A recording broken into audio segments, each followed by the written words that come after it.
Ready to use our online designer or place an order with us? Then it's time to create your GotPrint account.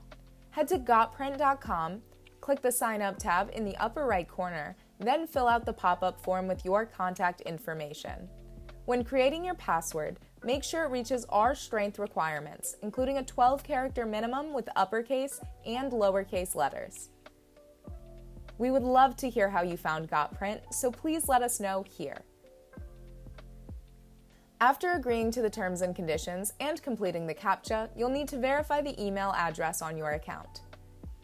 Head to your email, click the Verify Your Address button, and now you're ready to get started.